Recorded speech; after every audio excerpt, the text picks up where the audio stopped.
कमल हृदय सीध में परम पिता परमेश्वर को,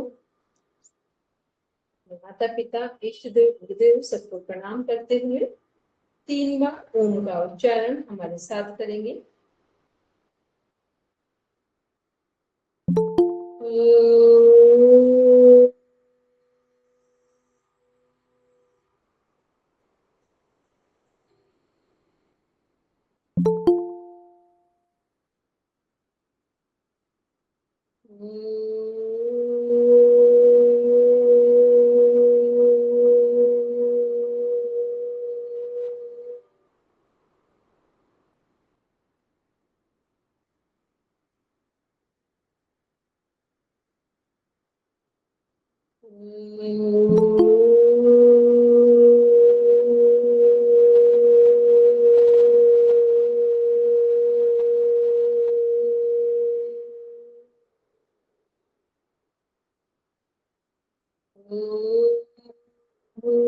भूर्भुवः स्वः तत्सवितुर्वरेण्यं भर्गो देवस्य धीमहि धियो यो नः प्रचोदयात्।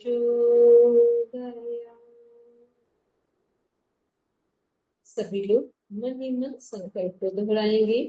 हम आजीवन यम और नियम का पालन करेंगे, पूरे विश्व में योग की पताका फहराएंगे। हमारे संकल्प दृढ़ता और निर्भयता से भरे हुए हैं, जिनके माध्यम से सकारात्मक दिशा में सब कुछ किया जाना संभव है। इन्हीं भावों के साथ दोनों हथेलियों को आपस में रब करते हुए धीरे से अपनी आंखों पर रखेंगे। कोमलता के साथ अपनी आंखें खोलेंगे।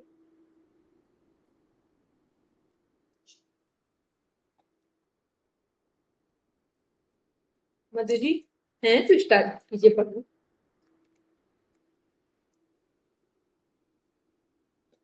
हेलो, सबको आवाज आ रही है मेरी? जी मैम। आ रही? चेक। जो लोग सही हिंदी पढ़ सकते हैं, मधु जी हैं अभी अवेलेबल हैं तो प्लीज स्टार्ट कीजिए।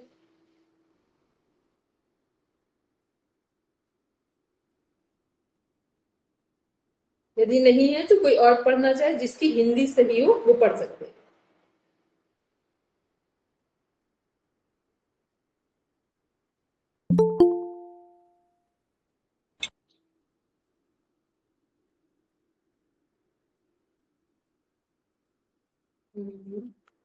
चलिए, सब लोग अपना पीडीएफ खोल लीजिए या फिर स्क्रीन पर देखिए।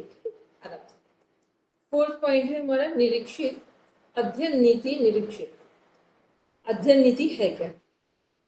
अध्ययन नीति स्वयं में पूर्ण विधि नहीं है, इसलिए इसका प्रयोग अधिकतर अन्य विधियों के साथ किया जाता है। किसी भी समस्या के समाधान के लिए छात्रों को संबंधित साहित्य कक्षा में ही छपे रूप में, ये हम लोगों ने कल पढ़ा, इसको और आगे देखेंगे। ये हम लोग पढ़ चुके हैं और थोड़ा सा आगे देखेंगे।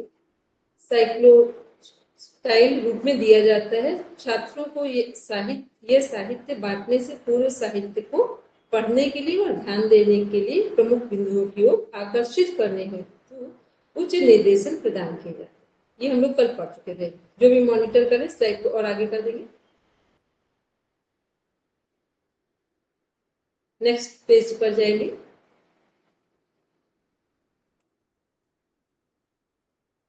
और आगे करेंगे।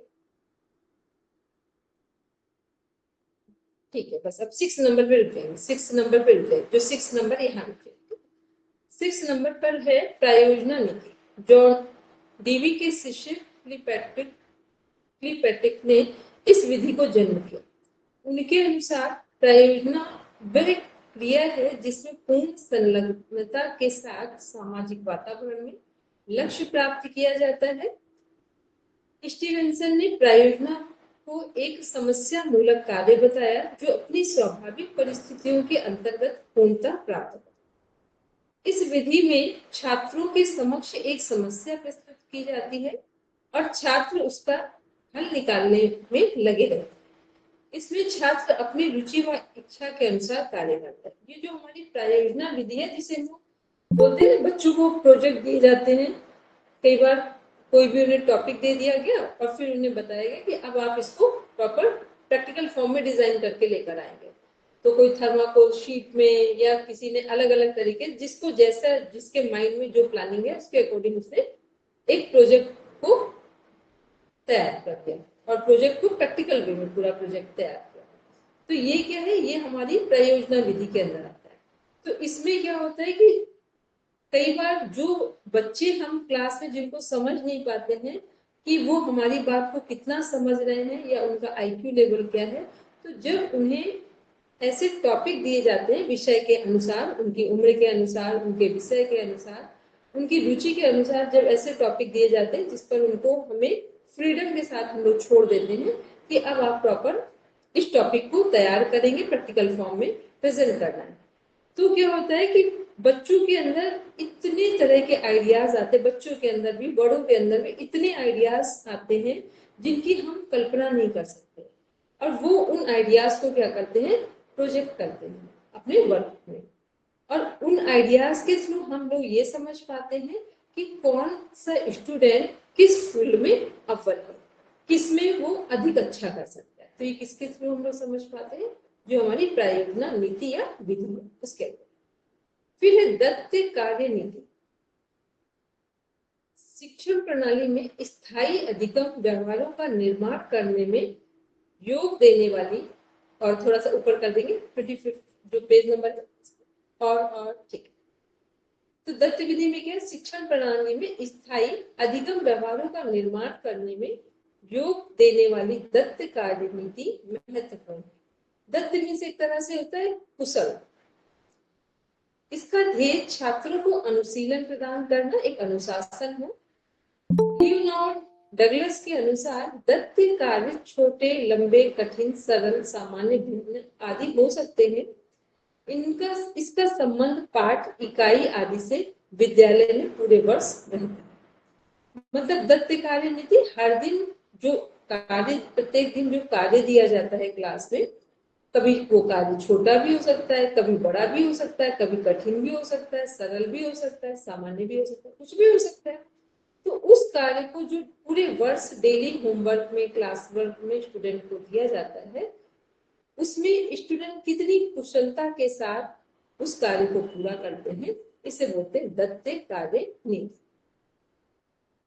फिर इसी में है हमारा कि शिक्षण में सैद्धांतिक प्रदर्शन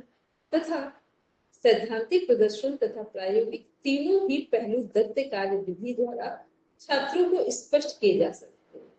जो दत्त कार्य विधि है उसमें प्रदर्शन भी हो सकता है, थ्योरेटिकल में सैद्धांतिक भी हो सकता है और प्रायोगिक भी हो सकता है। तो इसमें पाठ्य वस्तु के छोटे छोटे दत्त कार्य में विभाजित कर उन्हें छात्रों को निर्धारित समय में करने के लिए दिया जाता है। छात्र आवश्यकता अनुसार पुस्तकालयों तथा प्रयोगशालाओं में कार्य करते हैं। शिक्षक समय समय पर निरीक्षण करता रहता है और उनकी कठिनाइयों का निराकरण भी करता रहता है। मान लो कोई टॉपिक दिया है, इसमें वर्क करना है, क्लास वर्क, होमवर्क, एक टाइम दिया है कि आज ही इस वर्क को सबमिट करना है या कल करना है, 1 घंटे में करना है, आधे घंटे में करना है, या पूरे दिन में आप कंप्लीट करके नेक्स्ट डे सबमिट कर सकते हैं। तो ये क्या, उसमें यदि स्टूडेंट को कोई कठिनाई आ रही है काम करने में, तो वहां पर उन्हें एक सपोर्ट भी दिया जाता है टीचर्स के थ्रू, कि ताकि वो अपने कार्य को आसानी से पूरा कर सके। तो ये सब किसके अंदर हम लोग देख रहे हैं, दत्त कार्य नीति, जहां पर हमारा थ्योरेटिकल वर्क भी है, डेमोन्स्ट्रेशन भी है और प्रैक्टिकल पार्ट तीनों है। इसके बाद 8 नंबर पे देख रहे हैं हम लोग समस्या समाधान नीति। समस्या समाधान नीति या विधि क्या है? समस्या मतलब जहां समस्या है वहां समाधान कैसे दिया जाए। तो समस्या समाधान विधि का जन्म प्रयोजनवाद के फलस्वरूप हुआ। इसमें अपने पाठ से संबंधित समस्याएं या समस्याएं छात्रों के समूह प्रस्तुत की जाती हैं और छात्र अपनी रुचि एवं क्षमता के अनुसार, ऊपर कर देंगे थोड़ा सा स्लाइड को, मधु जी, आप मेरी आवाज नहीं सुन पा रहे थे? जी मैम। हम आपको बोल रहे थे पढ़ने के लिए। का अच्छा, आज मैं लेट ज्वाइन की हूँ मैम, कहीं गई थी। अच्छा, तभी हमने सोचा कि पता नहीं आप सुन नहीं पा रहे थे मेरी बात। चलिए, नहीं, मैं 6:15 में ज्वाइन की हूँ। अच्छा कोई बात नहीं। चलिए अभी इसको कंप्लीट करते हैं, फिर आप पढ़ेंगे, ठीक। तो इसमें जी क्या है हमारा कि अपनी रुचि और छात्र अपनी रुचि एवं क्षमता के अनुसार उनके समाधान में लग जाता है। जो समस्या है उसका समाधान कैसे किया जाए, how to solve our task.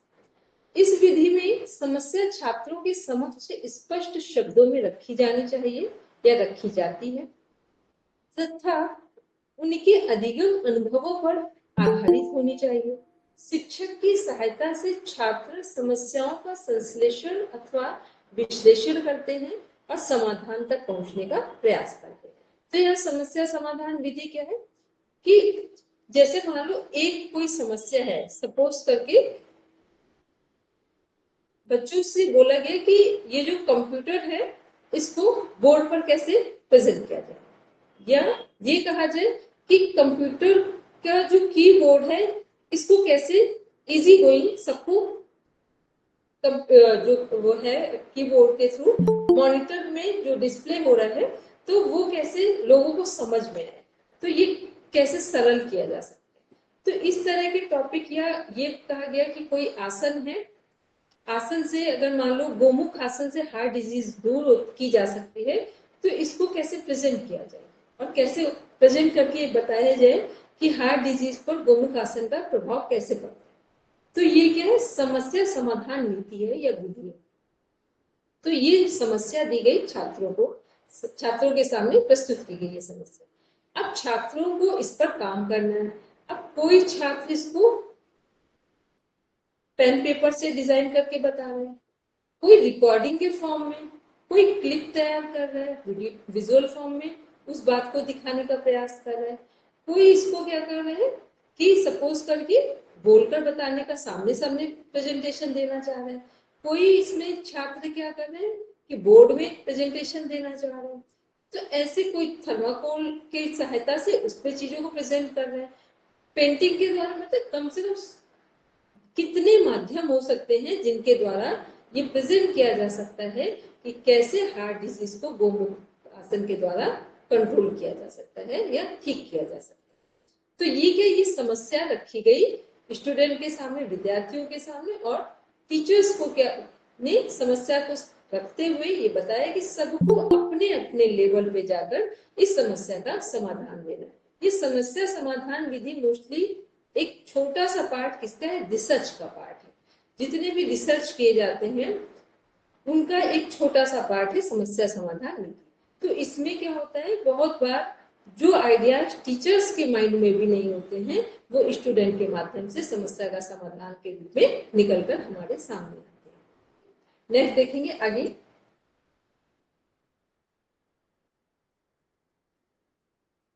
चलिए आप पढ़ेंगे मत। जी मैम, पढ़ूं। इस विधि के निम्नांकित सोपान हैं। पहला, समस्या का चयन। दूसरा, समस्या का प्रस्तुतिकरण। तीसरा, तथ्यों का एकत्रीकरण। चौथा, परिकल्पना का निर्माण। पांचवा, समाधानात्मक निष्कर्ष पर पहुंचना। छठा, मूल्यांकन।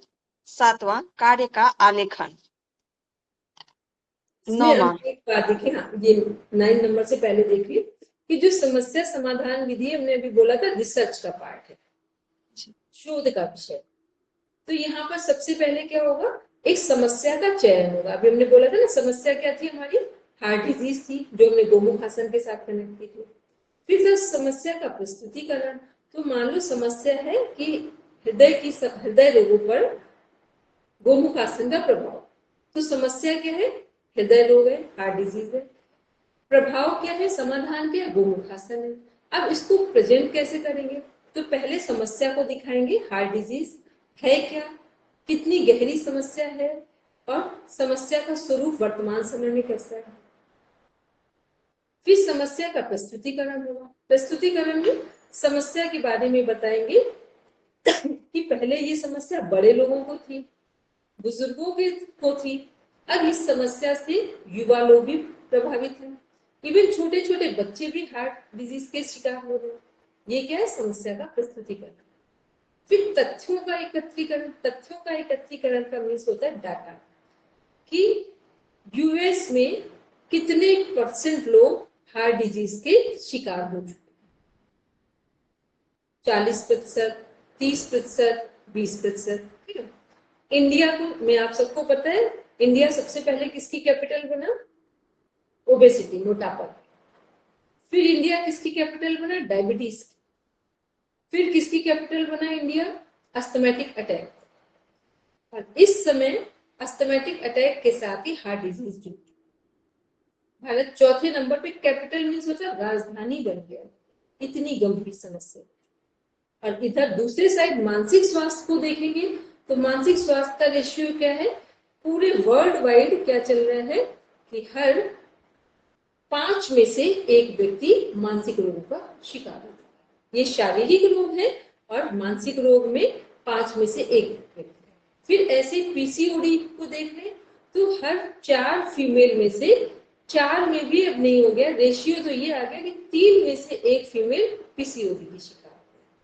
क्योंकि पहले बड़े लोगों में ये प्रॉब्लम्स आनी शुरू होती थी, अब क्या हो गया? अर्ली एज में, टीन एज में जो स्टार्ट हो रहा है, टीन एज 30 से, यही प्रॉब्लम्स आना शुरू हो गई है। तो ये क्या है? ये इसे बोलते हैं तथ्यों का एकत्रीकरण, मतलब कि डाटा बोला जाता है कि कितना समस्या का रेशियो इस समय कहाँ, इंडिया में, यूएस में, यूके में, डेवलप्ड कंट्रीज में, रूरल एरियाज में, अर्बन एरियाज में कहाँ क्या परसेंटेज है, इसे बोलते हैं डाटा। वो तथ्यों का एकत्रीकरण, या इंग्लिश में बोलते हैं तो डाटा कलेक्शन बोलते हैं। फिर है परिकल्पना का निर्माण। परिकल्पना का निर्माण क्या है? कि हृदय रोगों को आसन, गोमुख आसन के द्वारा ठीक किया जा सकता है, ये परिकल्पना का निर्माण।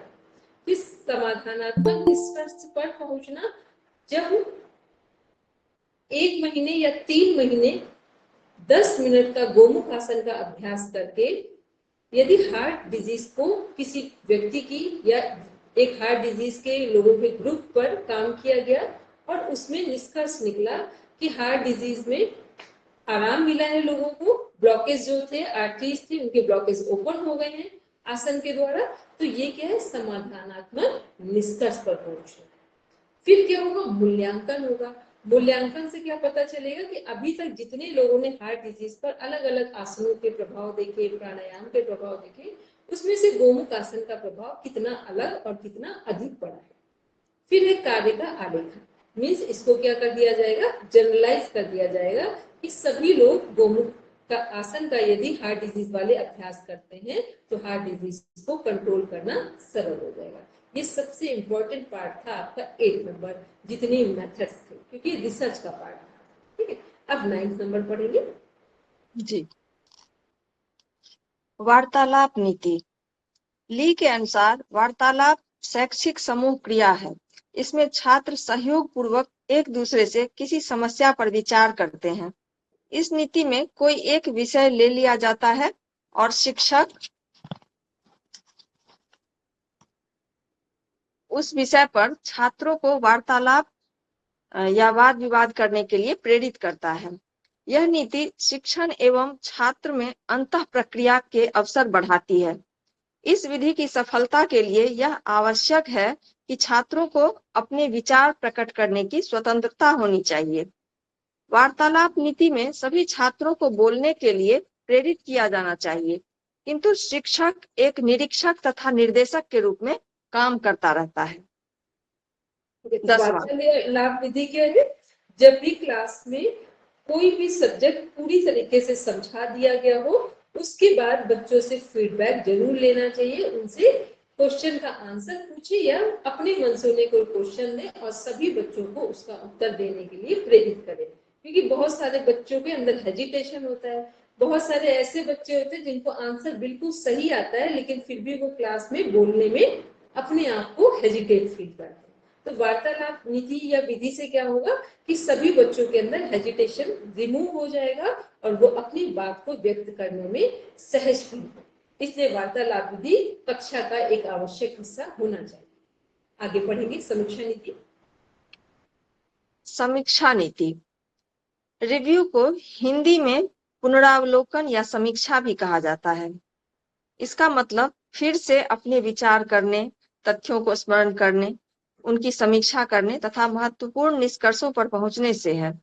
रिव्यू के माध्यम से शिक्षक अपने पाठ को तैयार कर पुनः प्रमुख बिंदुओं पर विचार करता है और यह जानने का प्रयास करता है कि कौन सा प्रकरण छात्रों के लिए अधिक उपयोगी है, कितने पाठ पढ़ा दिए गए हैं और कितने शेष रह गए हैं। रिव्यू शिक्षक को यह भी बताता है कि उसके शिक्षण में क्या-क्या दोष हैं और उन्हें कैसे सुधारा जा सकता है। ठीक, इसको ऊपर करेंगे 26 नंबर वाली स्लाइड पे। देखो समीक्षा क्या होती है? समीक्षा का मीन्स होता है जो भी हमने अपना काम कर दिया है, अपने विषय को पढ़ा दिया है, अब उसके मुख्य बिंदुओं पर ध्यान दो, यह है समीक्षा। तो समीक्षा करने पर हम क्या क्या देखते हैं कि जो हमारे प्रमुख बिंदु हैं उन पर विचार किया जाता है कि क्या ये मेजर जो पॉइंट्स मुख्य बिंदु हैं ये विद्यार्थियों को समझ में आए हैं या नहीं। इस पर ये इसको बोलते हैं समीक्षा नीति। तो इसके द्वारा क्या होता है कि ये निकल कर निष्कर्ष आ जाता है कि जो मुख्य बिंदु यदि विद्यार्थियों को समझ में नहीं आए हैं तो उन्हें कैसे फिर से समझाया जाए या कैसे उन पर सुधार करके उन्हें दोबारा से समझाया जाए। ठीक है, ये सब किसमें आएगा? समीक्षा नीति।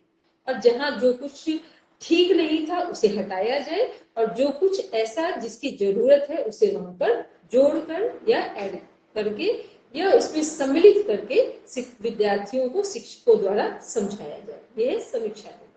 आगे देखेंगे अनुवर्ग या ट्यूटोरियल नीति। ट्यूटोरियल या अनुवर्ग एक ऐसी शिक्षण नीति है जिसका प्रयोग व्यक्तिगत तथा सामूहिक दोनों ही प्रकार से आवश्यकता अनुसार किया जा सकता है। इस शिक्षण नीति में कक्षा को छोटे छोटे समूहों में बांट लेते हैं और छोटे छोटे समूहों में शिक्षक पहुंचकर उस समूह की समस्याओं तथा मुश्किलों की खोज करता है और छात्रों को उनके सही हल तक पहुंचने में मदद करता है।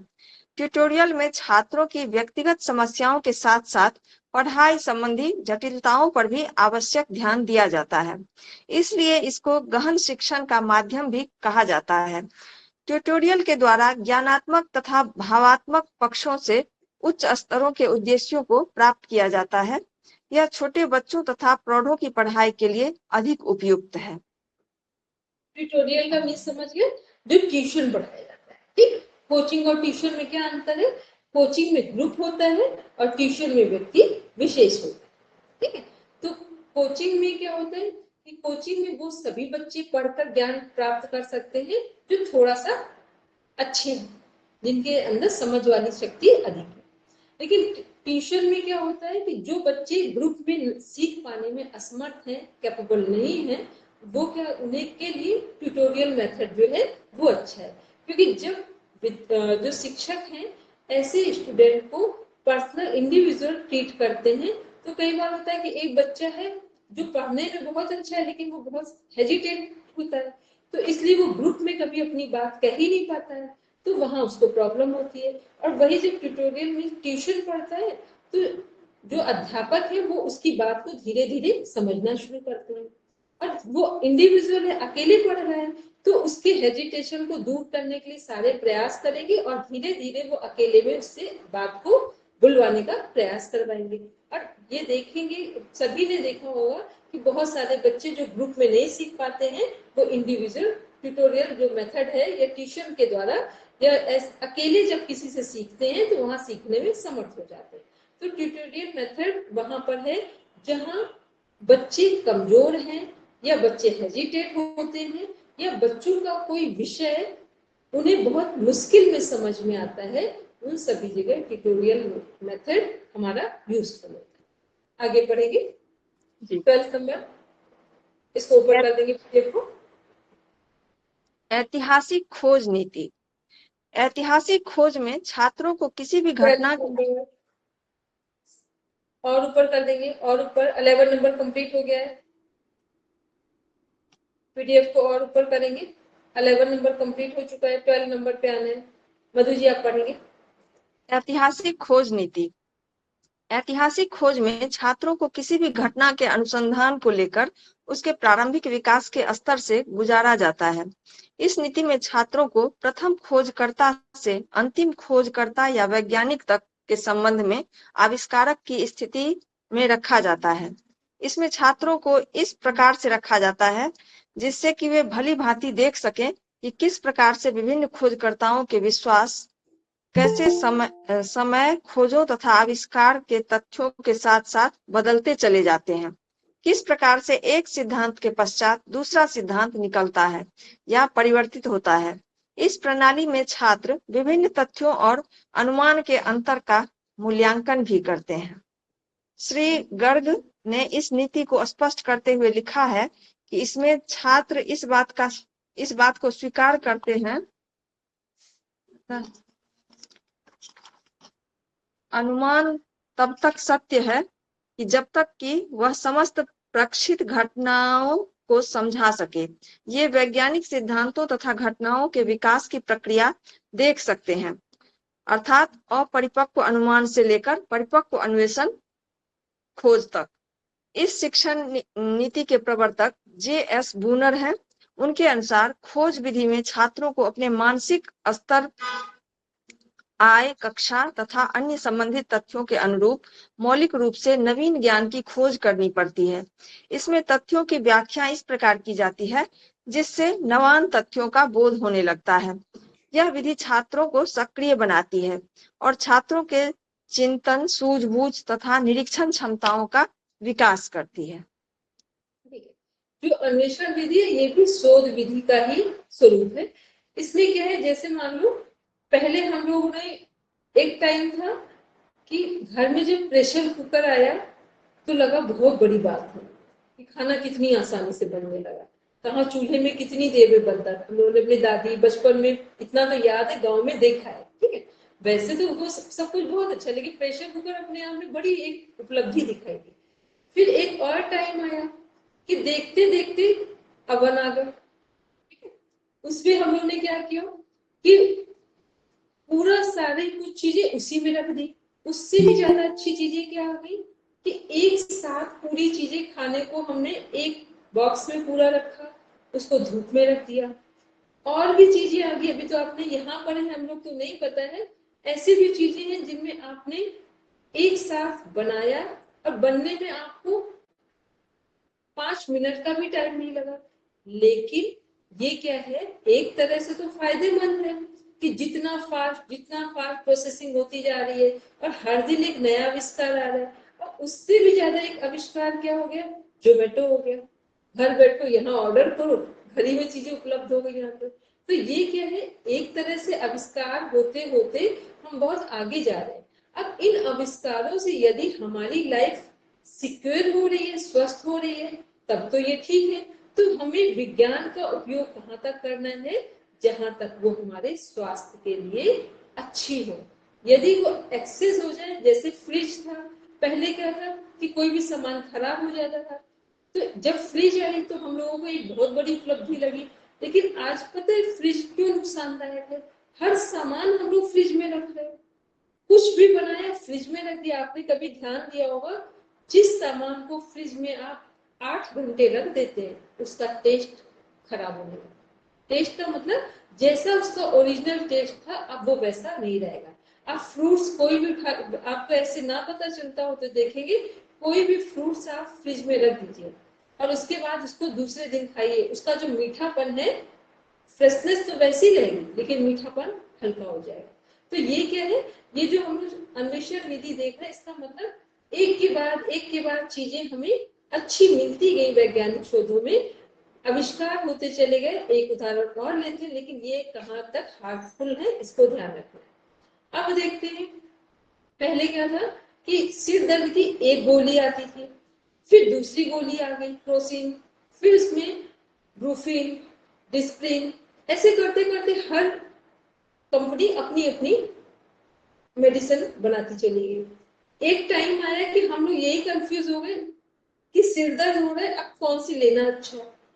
ठीक है, तो ये क्या है, जो अन्वेषण विधि का मतलब है एक के बाद दूसरा विकास, दूसरे के बाद तीसरा, तीसरे के बाद चौथा, इस चेन सिस्टम में चल रहा है। लेकिन हमें चूज करना है कि कहाँ तक उनका उपयोग करना ठीक है। तो ये किसके अंदर पड़ रहे हैं, अन्वेषण विधि के अंदर। अन्वेषण विधि के अंदर हमेशा हर समय एक नया आविष्कार होता है जो हमारे विकास के लिए है, लेकिन हमें ये समझना है कि किसको कितना यूज करना है कि हमारा स्वास्थ्य, मन, बुद्धि सब अच्छे रहे। अन्यथा फिर ये जो आविष्कार है एक टाइम के बाद, इस समय साइंस क्या हो गया है, वरदान से ज्यादा अभिशाप हो गया।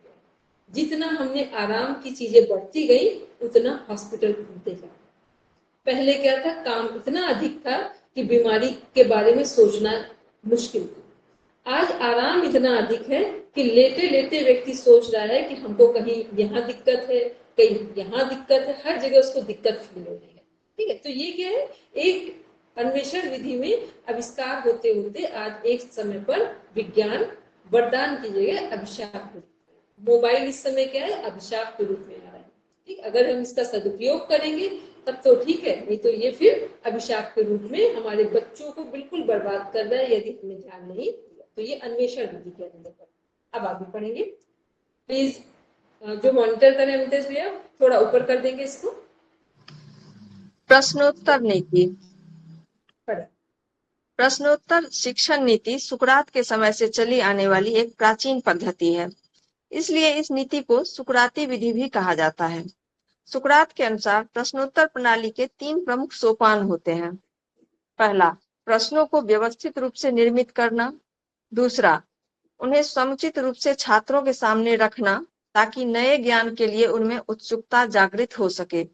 तथा तीसरा, छात्रों के माध्यम से उनमें संबंध स्थापित करते हुए नवीन ज्ञान देना। इसमें निम्न, मध्यम तथा उच्च स्तर के प्रश्न आवश्यकता अनुसार प्रयोग किए जाते हैं। सुकरात विधि का मीन्स हो गया कि प्रश्नोत्तर विधि, वहां पे एक फिलोसफिकल मेथड है कि प्रश्न दिए जा रहे हैं, अब सबको उनका समाधान देना है। यह प्रश्नोत्तर विधि के माध्यम से हर व्यक्ति के मानसिक स्तर को पहचाना जाता है। प्रश्नोत्तर विधि में क्या होता है, मानसिक स्तर को पहचाना जाता है कि कौन व्यक्ति एक समस्या को कितनी तरीके से या कितने सरल तरीके से हल कर सकता है। ये सुकरात विधि।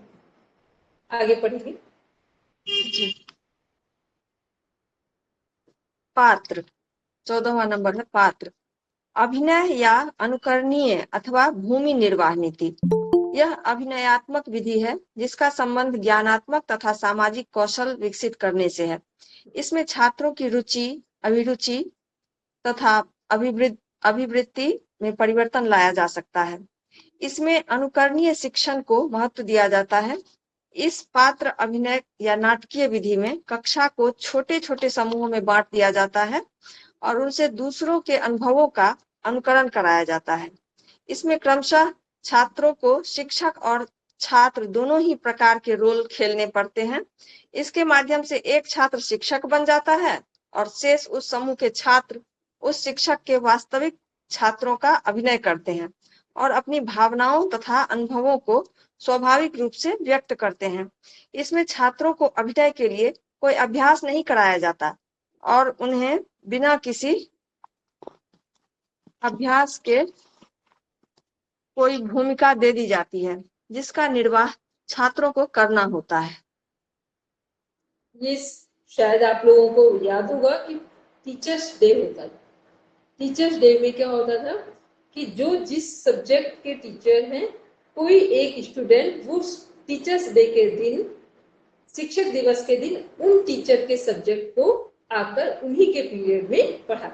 ठीक, ये हम सब लोगों ने किया है, बहुत सारे लोगों ने किया भी होगा और याद भी होगा।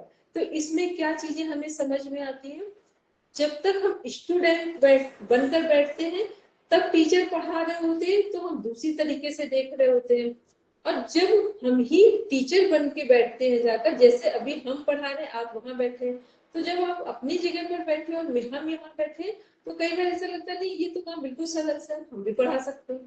ठीक, बिल्कुल इजी लगता है। और जब आप इधर बैठ के फेस करेंगे तो आपको लगेगा एक एक लाइन जो आप वहां बैठ के इजी पढ़ते हैं ना, यहाँ बैठ के कई बार लगेगा कि वो लाइन पढ़कर भी दिमाग में नहीं आ रही कि हमने पढ़ा क्या है, या कहीं एक लाइन कुछ मिसिंग हो रही है तो जल्दी से आप ये भी नहीं कनेक्ट कर पाए कि इसको सही कहाँ से करें, यदि गलत है तो सही कहाँ से करें, या गलत है तो उसको हटाएं कहाँ से। ये सब कब आता है, जब आप अपने रोल को प्रॉपर प्ले करते हैं। तो इसीलिए जो बच्चे जब शिक्षक का रोल प्ले करते हैं तो उन्हें वो जो शिक्षक पढ़ाते समय जो अनुशासन की बात करते हैं उन्हें समझ में आता है कि जब वो चेयर पे बैठते हैं और सामने वालों से बोलते हैं कि अब शांत रहो, मेरी बात को ध्यान से सुनो, या वो जो पढ़ा रहे हैं तो उन्हें समझ में आ जाता है कि जब टीचर पढ़ा रहे होते हैं तो हम कैसा काम करते हैं, और जब हम यहाँ बैठ के बच्चों से वो पढ़ा रहे हैं तो बच्चे यदि मेरी बात नहीं मान रहे हैं तो हमें गुस्सा क्यों आ रहा है, वो उस समय उन्हें पता चल जाता है जब वो वहां पर बैठकर रोल प्ले करते हैं। तो ये क्या है, और ये रियलिटी में होता है, हम लोग अपने जीवन में होता है ना, जब बिफोर मैरिज होते हैं तो किसी चीज को हल्के में लेकर छोड़ देते हैं, वही जब मैरिज के बाद देखते हैं तो फिर जो मदर की बात तब नहीं समझ में आती अब समझ में आ जाती। तो ये क्या है, ये वही रोल प्ले है कि जब हम उस स्थान पर बैठते हैं तो हमको तब समझ में आता है कि इसका रियल मीनिंग क्या है। तो ये जो छात्र को जो अनुभव वाला अभिनय वाला पार्ट है, ये वही है जब छात्र टीचर बनके अपने उस पार्ट को प्ले करते हैं जो उनके टीचर उनके सामने प्ले करते हैं। तो उससे उनकी गंभीरता, गरिमा और अनुशासन का उन्हें पता लगता है, और विषय पर कितनी कमांड है इसका भी अंदाजा तभी लगता है जब वो वहां पर रोल प्ले करेंगे। नेक्स्ट पढ़ेंगे 15 नंबर। मस्तिष्क विप्लव नीति। मस्तिष्क विप्लव नीति जैसा कि नाम से विदित है, यह एक ऐसी नीति है जिसमें ऐसे साधन प्रयोग किए जाते हैं जो छात्रों के मस्तिष्क में ज्ञान प्राप्ति तथा चिंतन के प्रति हलचल मचा देते हैं। इसमें छात्रों के समक्ष एक समस्या प्रस्तुत की जाती है जिस पर सभी छात्र स्वतंत्रता पूर्वक विचार करते हैं, वार्तालाप तथा वाद विवाद करते हैं। शिक्षक सभी विचारों को श्याम पट पर लिखता चला जाता है। वाद विवाद और चिंतन तथा वार्तालाप करते करते एक ऐसा बिंदु या अवस्था आ जाती है जब छात्र एकदम समस्या को हल कर देते हैं। मस्तिष्क विप्लव नीति छात्रों में चिंतन विकसित करती है और उन्हें समस्या के विश्लेषण, संश्लेषण तथा मूल्यांकन में प्रशिक्षण प्रदान करती है। तो मस्तिष्क विप्लव नीति के लिए विप्लव मीन्स होता है विकास, ठीक है, एक तरह से। तो विदित है कि ऐसी नीति जिसमें ऐसे साधन प्रयोग किए जाते हैं जो छात्रों के मस्तिष्क में ज्ञान प्राप्ति तथा चिंतन के प्रति हलचल मचा देता है। इसमें छात्रों के समक्ष एक समस्या प्रस्तुत की जाती है जिस पर सभी छात्र स्वतंत्रता पूर्वक विचार करते हैं। जैसे सपोज करके किसी टॉपिक पे मान लो प्लेन के बारे में पढ़ाया जाना है, तो प्लेन के बारे में पढ़ाया जाना है तो बच्चों से कहा जा रहा है कि प्लेन से रिलेटेड कौन कौन से इंस्ट्रूमेंट हो सकते हैं या कौन कौन सी चीजें हो सकती है। तो बच्चे अपना अपना सब माइंड यूज करेंगे कि प्लेन जैसा क्या हो सकता है। बहुत देर विचार करने में बहुत सारे बच्चों के माइंड में आ जाएगा कि जितने उड़ने वाले पक्षी हैं वो किसका आधार है, प्लेन। जितने उड़ने वाले पक्षी हैं वो किसका बेस है, प्लेन का।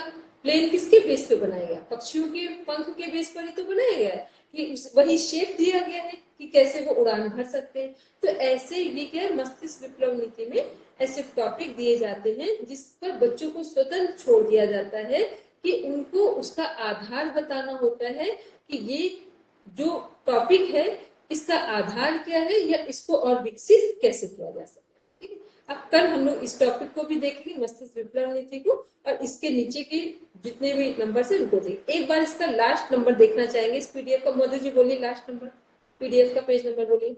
बस 29। तो ये कल हमने सही बोला था, कल ये कंप्लीट हो जाएगा। ठीक है, सब लोग हो जहां कहीं कुछ प्रॉब्लम हो तो देख लेंगे, बाकी इसको कल हम लोग कंप्लीट करेंगे। ठीक है, चलिए सब बैठेंगे शांति पाठ के लिए।